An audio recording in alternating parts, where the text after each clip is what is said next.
Though a story can be told as broadly as these films are different, I choose to expound on and elaborate along a specific path in order to make a production really come to life.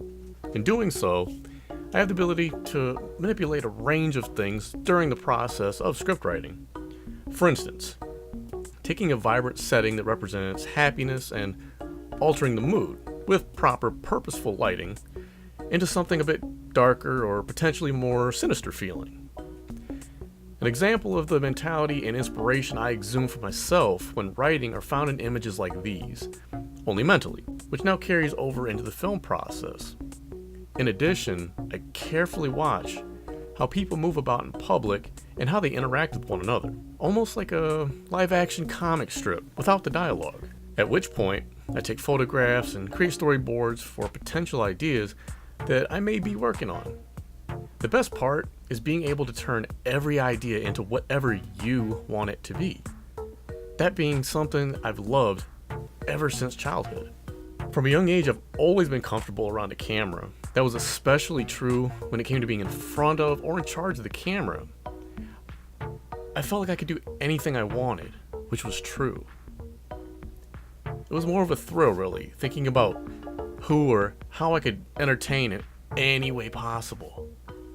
That became a lifelong goal that now has become a passion of paramount importance to me. Though I'm filled with ambition, I keep in mind my inspiration, my family, and the journey that we've undertaken over the years, which brings me to a newfound love: video editing. I absolutely love editing video and learning the ins and outs of the software. Now, learning ways to make certain effects cause different views is a totally different thing entirely, which is incredibly important depending on the type of film that you are working with. Taking a single clip or numerous clips, aligning them in a way that flows perfectly, finding those key moments that transition one scene to another in a way that's smooth, pleasing to the eye, and can either cause a suspenseful reaction by the viewer, or moving the scene along in a non-linear way are two of my favorites especially.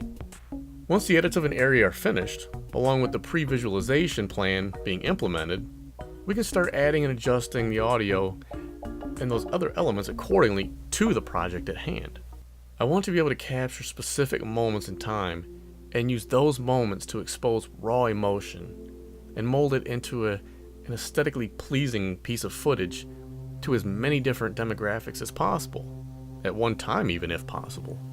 Those memories include all of those oh so important sounds that we encounter as well, which we know is extremely important when editing any recorded footage. Along with those memories are the sounds and visuals that will reverberate in someone's mind long after they've finished watching or listening to my work, which is where all of these things culminate, in the psychological thriller and suspense genres. Within these two similar yet incredibly different styles of storytelling is where my drive emanates from. Much the way an album of family photos is comprised of memories, typically in order, I want to create and tell visual stories that can give someone a sense of tension, joy, love, confusion, fulfillment, and by the end, purpose. But before I was ever able to do any of these incredible things that I had to learn, which I did through many tutorials, whether it be through YouTube and now being enrolled at Full Sail University's bachelor degree program in digital cinematography. Think of it as a figurative archaeologist that will work in the film industry. And much like in archaeology, most things are done in a library doing research, or pre-production as it's referred to in film. And like archaeologists, I love piecing together the key pieces of a project that have to be put together in just the right sequence in order for the project to run smoothly and ultimately make sense. Once all these pieces are arranged in a way that is pleasing to me, and more importantly, pleasing to an audience, we're ready to wrap and begin the process of marketing and promotion to get the public's attention and their personal interests. I am Nicholas Patricio, and this has been and is who I am as a filmmaker.